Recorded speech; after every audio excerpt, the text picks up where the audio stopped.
Panorama group, जो सोचता है वो करता है। आपके अपने सपनों का आशियाना। नमस्कार, आप देख रहे हैं सिटी पोस्ट लाइव और मैं हूं आपके साथ हर्षिता प्रताप सिंह। किसी देश को आगे बढ़ाने के लिए सबसे ज़्यादा ज़रूरी होता है कि जो उस देश के बच्चे हैं, जो विद्यार्थी हैं, उन्हें आगे बढ़ाया जाए।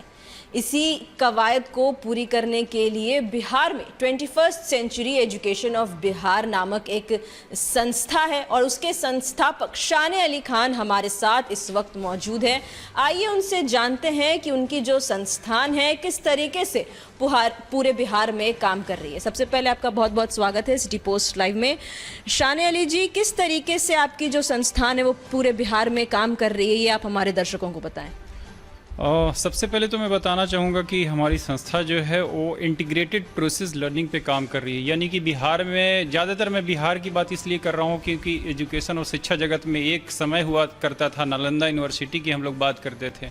आज वो समय है कि एजुकेशन के नाम पे हम लोग सोचते हैं कि पढ़ाई किसी तरह से हो जाए, डिग्री किसी तरह से हो जाए, लेकिन हमें उसमें भी एक अलग चीज़ चाहिए कि इंटीग्रेटेड प्रोसेस लर्निंग जो है भारत के कुछ कोने में चल रहा है, दुनिया के अच्छे अच्छे जगह पे चल रहा है, तो उसको हम लोग यहाँ पे कैसे कर सकते हैं। सिस्टम बहुत ही इजी है।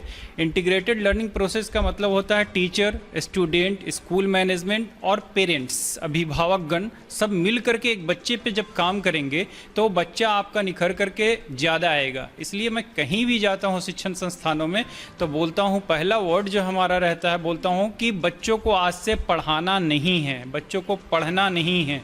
ये एक विरोधाभास चीज़ भी है कि शिक्षण संस्थान में जाके आप ऐसी बात बोल रहे हैं, सामने वाला कुछ भी बोल सकता है।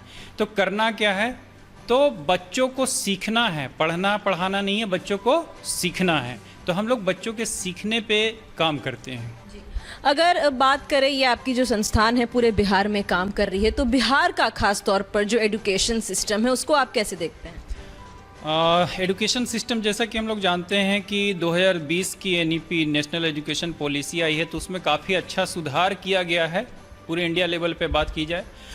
और बिहार में ख़ास तौर से शिक्षा का जो सिस्टम है वो हर जगह अलग अलग हो जाता है, क्योंकि बिहार में भी जितने ज़िले हैं उसमें कहीं पे चली जाइए तो बाढ़ बहुत ज़्यादा आता है, तो वहाँ के लिए कुछ अलग सिस्टम बनाना पड़ेगा आपको। बिहार के कुछ इधर के ज़िले, साउथ बिहार के लिए अलग सिस्टम बनाना पड़ेगा। फिर हम लोग देखते हैं कि बिहार में अब तक एजुकेशन में क्या बदलाव आया है। तो एजुकेशन में यही बदलाव आया है कि आपको पढ़ाई के नाम पे एक डिग्री मिल जा रही है, पढ़ाई पूरा हो जा रहा है, लेकिन एजुकेशन स्किल्स की, टैलेंट की स्टिल अभी बहुत कमी है, जिस पे हम लोगों को काम करने की ज़रूरत है। जी, अगर मैं पूछूं कि किस तरीके से आपका जो संस्थान है, आप खुद भी स्कूल्स में जाते हैं, तो आप वहाँ के शिक्षकों को क्या अलग बताने, क्या अलग सिखाने की कोशिश कर रहे हैं? बिल्कुल, जैसा आपने पूछा कि शिक्षकों को कैसे हम लोग ट्रेंड करें। Right now we oftenly called we are facilitators, so we are using as a 20% over there. We are not teachers nowadays, we are in modern education system, so we should just focus on the learning system.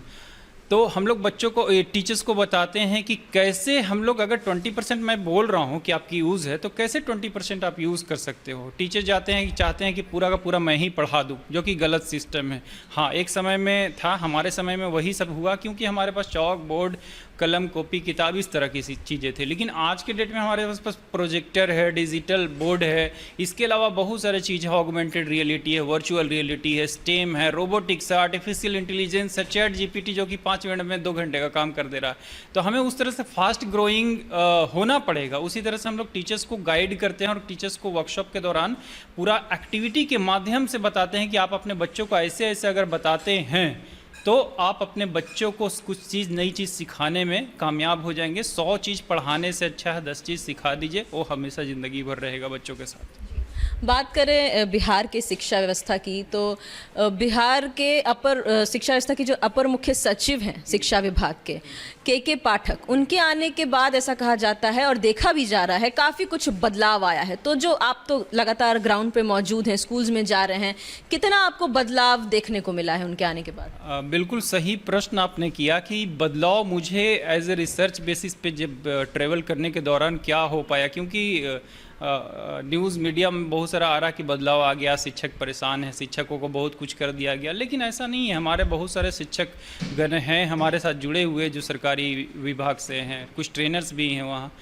ऐसा कोई बदलाव नहीं है और ऐसा कोई बच्चों के अंदर जो सीखने की कला है या पढ़ने का, हाँ अपवाद की तो बात हम छोड़ देंगे, हम लोग पूरे सिस्टम पे बात कर रहे हैं, तो वैसा हमें पर्सनल तौर पे कोई बदलाव नहीं दिखता है। बच्चे वही हैं, खिचड़ी खाने जाते हैं, अटेंडेंस बनाने जाते हैं, और सबसे ज़्यादा तो शिक्षकों को लगता है मुझे कि ज़्यादातर तंग किया जा रहा है। आप गर्मी की छुट्टी दे रहे हैं अप्रैल में क्योंकि आपका शेड्यूल बना हुआ, तो आप शेड्यूल चेंज कर सकते हैं ना। क्लाइमेट चेंज चल रहा है, कभी भी गर्मी आ रही है, कभी भी ठंडा बरसात आ रहा है, आप उसको बचाने के लिए आपको फिर से छुट्टी देना पड़ेगा। जून में नहीं चाहते हुए भी आपको छुट्टी देना पड़ेगा क्योंकि चिलचिलाती गर्मी है।